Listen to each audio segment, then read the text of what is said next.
ఒక పోలీస్ అధికారి కొడుకైనటువంటి సిరాజ్ ఆ మధ్యన విజయనగరాన్ని పేల్చడానికి ఆల్రెడీ పేలుడు పదార్థాలు తయారు చేస్తూ దొరికిపోయినటువంటి ఉదంతం ఏదైతే ఉందో దాని మీద ఎన్ఐఏ కీలకమైనటువంటి అభియోగాలు నమోదు చేసింది.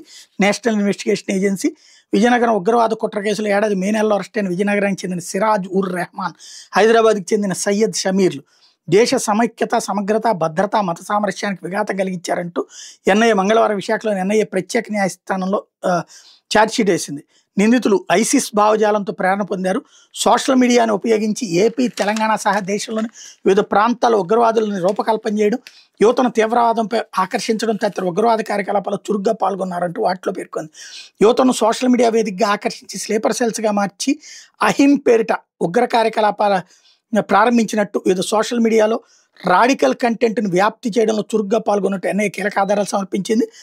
బాంబు పేలుళ్లకి విజయనగరంలో సిరాజ్ ఓసారి టెస్ట్ చేశాడు, మరోసారి బాంబు పేలుళ్ల పరీక్షలకు సిద్ధమవుతుండగా అప్పట్లో పోలీసులు అదుపులో తీసుకున్నారన్నటువంటి విషయాన్ని ఎన్ఐఏ ఈ సందర్భంగా ఛార్జ్షీట్లో మెన్షన్ చేసింది.